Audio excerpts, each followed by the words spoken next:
प्रदेश में भी कई ऐसे मंदिर हैं जहां पर शंकर भगवान के छोटे छोटे टुकड़े तक हो गए हैं। बिजली महादेव, निकल कर जाओ मनाली में, जिस शिवलिंग पर बिजली गिरती है और शिवलिंग पूरा टूट जाता है, एक विकलांग व्यक्ति मक्खन लेकर ऊपर चढ़कर धीरे धीरे लड़खड़ाता जाता है, मक्खन से शिवलिंग जोड़ देता है और वो जुड़ा। शिवलिंग कभी खंडित नहीं होता, वो अखंड है, आनंद है, वो उसकी खंडता नहीं, उसकी खंडितता नहीं।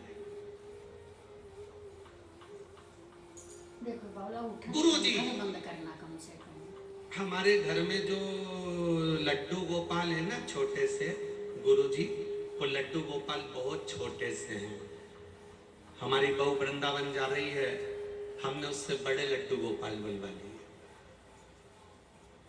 क्यों? इनका श्रृंगार नहीं हो पाता और छोटे से लड्डू गोपाल हैं तो उनकी आंख नहीं लग पाती, उनका हम श्रृंगार नहीं कर पाते। शिव पुराण कहती है तुम्हारे दादी के हाथ के, परदादी के हाथ के, तुम्हारे बुजुर्गों के हाथ की रकम घर आज तक संभाल के रखे हो तो फिर विश्वास भी तो रखो, भले उसकी आंख नहीं लगे पर वो तुमको आज भी निहारता है जो छोटा सा लड्डू गोपाल तुम्हारे घर। नागपुर के पल्लोड़ परिवार, जिनके घर ठाकुर जी के मंदिर में प्रवेश कर गया, चांदी के बर्तन थे, चमकदार लड्डू गोपाल की मूर्ति थी, उसको लगा ये सोने की होगी, चोर ठाकुर जी को भी ले गया, चांदी के बर्तन भी ले गए।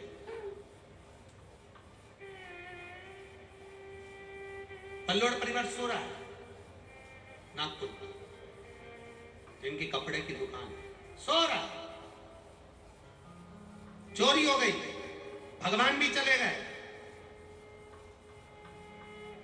बाहर निकले, चोर ने मूर्ति को पत्थर से दोच कर देखा होगा कि सोने की कैसी है, तो मुख उनका तुच्छ गया, मूर्ति का मुख तुच्छ गया।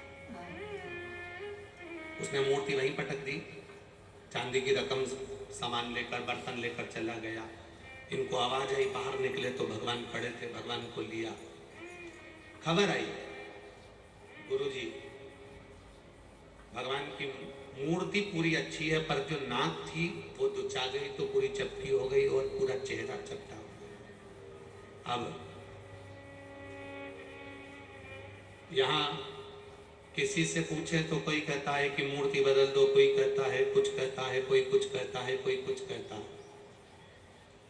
हमने कहा, सबने आपको क्या कहा कि मूर्ति बदल दो, तो फिर हमने कहा फिर हमको काहे को फोन लगाया? नहीं, आपसे पूछना चाह रहे हैं। हमने कहा हमको लगाया है तो हम तो इतना ही कहेंगे कि मूर्ति मत बदलो, क्योंकि बेटे का अगर एक्सीडेंट हो जाता है तो बेटा नहीं बदला जाता है। बेटे का हाथ टूट गया तो बेटा नहीं बदल देंगे, पांव टूट गया तो पांव नहीं बदल देंगे, अर्थात बेटे को नहीं बदला जाएगा। अगर पांव टूटा है तो पांव की हड्डी बदल दी जाए, हाथ टूटा है तो हाथ की हड्डी बदल दी जाए।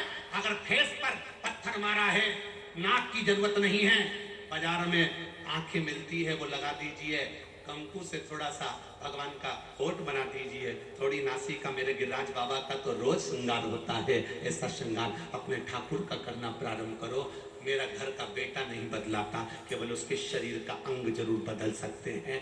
भगवान अगर तुम्हारे घर में थोड़े से भी अगर कुछ हुए हैं तो थोड़ा बहुत तो तुम संजो सकते हो। ये मेरा लाडला है, ये मेरा ठाकुर है, संजो। अपने घर में कुछ था नहीं कि पुराना पुराना आपने आज फोटो फट गया, ले जाकर पीपल के वृक्ष के नीचे रख दिया। दीपावली पे जिस लक्ष्मी जी की पूजन करी उसको ले जाकर पीपल के वृक्ष के नीचे रख दिया। 15 दिन, 20 दिन, 25 दिन, 1 महीना, 2 महीना, 4 महीना, एक एक बड़े बड़े शहरों में पेड़ों के नीचे फोटो, मूर्ति, मिट्टी की मूर्ति ढेर पड़ी मिलती है। सही बात है। मेरा उज्जैन नगर की भी माताओं से निवेदन है और सब जगह की माताओं से, जितने लोग कथा सुन रहे हैं उनसे एक ही निवेदन करना चाहूंगा, जिस शहर में रहते हो हफ्ते में एक दिन तुम्हारे मोहल्ले की माताओं को नियम बनाना चाहिए, किसी पेड़ के नीचे हमारे सनातन धर्म के फोटो और मूर्ति मिले तो उनको एक झोले में इकट्ठा कर कर एकत्रित कर कर कहीं एक स्थान पर उनको विसर्जन कर दो, या उनको माटी में ही मिलाकर उनको रख दीजिए। कोई जलाशय में, छिपरा जी में हमें विसर्जन नहीं करना है, क्योंकि हमें हमारी माँ को शुद्ध रखना। सोम की अमावस्या पे इतने लोग स्नान करने आते हैं, माँ छिपरा के तट पर अपने अपने कपड़े छोड़कर चले जाते हैं। सारा अनाउंसमेंट होता है छिपरा के तट पर, ये घूम गया, वो घूम गया, ये मिल गया, वो मिल गया, सारा अनाउंसमेंट होता है। यहाँ से दर्शन करो, वहां से दर्शन करो। एक अनाउंसमेंट छिपरा के तट पर सोम की अमावस्या को भी होना चाहिए कि आपके कपड़े आप घाट पर छोड़कर नहीं जाओगे, वो कपड़े वापस बैग में भरकर लेकर जाइए। हमारी छिपरा शुद्ध है और शुद्ध रहना चाहिए। लोग कपड़े को छोड़ते मगर ये छोड़ गए कपड़े, वो लाख में आ रहे हैं, बाद में नगर निगम बटोर रही है, कीचड़ हो रहा है, उन कपड़ों को ना जाने कितने लोग लांग कर जा रहे हैं, वो कपड़े मां छिपरा की गोद में पड़े हुए हैं। दीपदान का महत्व स्कंद पुराण के कार्तिक खंड को पढ़िएगा। दीपदान का क्या महत्व है? दिया उष्टे में रखकर, डब्बे में रखकर कार्तिक के महीने में मां छिपरा के जल में छोड़ने से मां छिपरा कभी प्रसन्न नहीं होगी। तुम्हारी सास बैठी है और तुम उसके दिया उसके सिर पे धर के जला के धर दे, थोड़ी देर में हवा चली, डब्बा जल गया, डब्बा जला, मां छिपरा का जल, मां छिपरा चीख रही है, मैं जल रही हूँ, मैं जल रही हूँ, और तुम खुश हो रहे हो, मेरा दिया बहकर इतनी दूर जा रहा है। दीपदान का महत्व स्कंद पुराण कहती है कि दीपदान घाट पर करा जाता है, पानी के अंदर नहीं। गंगा यमुना सरयू छिपरा, इनको शुद्ध रखिए, इनको भी तकलीफ होती है, इनको भी कष्ट होता है। तुम एक तरफ तो कहते हो छिपरा माँ है, चुंदड़ी चढ़ा रहे हो, यमुना माँ है, चुंदड़ी चढ़ा रहे हो, गंगा माँ है, चुंदड़ी चढ़ा रहे हो, और ऊपर से उसी माँ में दिया छोड़कर दिए में आग लगती है, वो पुष्टा वो दोना जलता है, तो माँ को भी तो आंच लगती है। एक तरफ तुम माँ कह रहे हो, दूसरी तरफ से आग लगा रहे हो, कहाँ की रीति है तुम्हारी? और बाद में कहते हो सियोर वाला महाराज बहुत अड़ी टेढ़ी बोलता है। लोग इस कथा को सुन रहे हैं, आपके मोहल्ले में जितनी भजन करने वाली मेरी जीजियां हैं, मेरी माँ हैं, उनसे इस शिव महापुराण का अगर कुछ दक्षिणा मांगू तो यही मांगूंगा कि आपके क्षेत्र में पेड़ के नीचे अगर सनातन धर्म की कोई मूर्ति या फोटो रखे हैं तो उनको हफ्ते में एक बार जाकर उठाकर कहीं एक तरफ ले जाकर उनको ठंडा कर दीजिए, उनको किसी पेड़ के नीचे खड्डा खोद कर उसको डाल दीजिए, जिससे उसी में दब जाए। पर हमारे देवताओं का अपमान न हो, उनका सम्मान हो। प्रत्येक स्थान पर भगवत भजन करने वाली माताएं, मेरा विश्वास कहता है वो जरूर करेंगी, जरूर।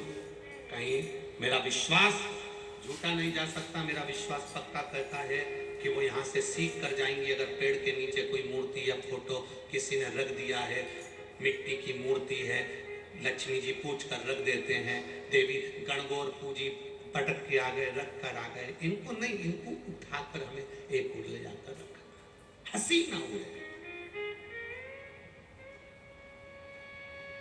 करो भजन महादेव की नगरी से शुरुआत। निर्माल्य मंदिर मंदिर घर घर इकट्ठा हो जाता है, उस निर्माल्य को लोग ले जाकर छिपरा जी में फेंक देते हैं, पवित्र नदियों में डाल देते हैं। अपने नगर में, अपनी कॉलोनी में, अपनी विधानसभा में, अपने क्षेत्र में एक गाड़ी अगर कचरे की घूमती है तो एक गाड़ी निर्माल्य को लेने वाली भी घूमना चाहिए, जिसमें आपके घर की बेल पत्र भभूति पूजन का सामान ये छिपरा में नहीं जाए, पवित्र नदी में ना जाए, एक गाड़ी में भराए, और भराने के बाद किसी के खेत में उसको खाद बनने के लिए डाल दो। जब वो खाद बनेगी तो खेत में भी ऊर्जा बढ़ेगी, उसके लिए सुख प्राप्त हो। और इसकी शुरुआत हम भी हमारे सीहोर नगर से करते हैं। हम भी विठले सेवा समिति द्वारा सीहोर में निर्माल्य विसर्जन की एक गाड़ी हम भी एक सी बनवाएंगे, जिसमें हफ्ते में एक बार गाड़ी पूरे सीहोर में घूमेगी और उनके घर में बेल पत्ती, फूल पत्ती, धूप, भस्म जो भी तुम्हारे यहाँ निर्माल्य की चीज है, ठंडी करने वाली चीज है, वो गाड़ी में भराएगी और कुबेरेश्वर धाम पर जहां पर गौशाला का सुंदर आगे निर्माण हो रहा है उस भूमि पर लाकर डालेगी। हम भी यहाँ से एक संकल्प मेरे महादेव की नगरी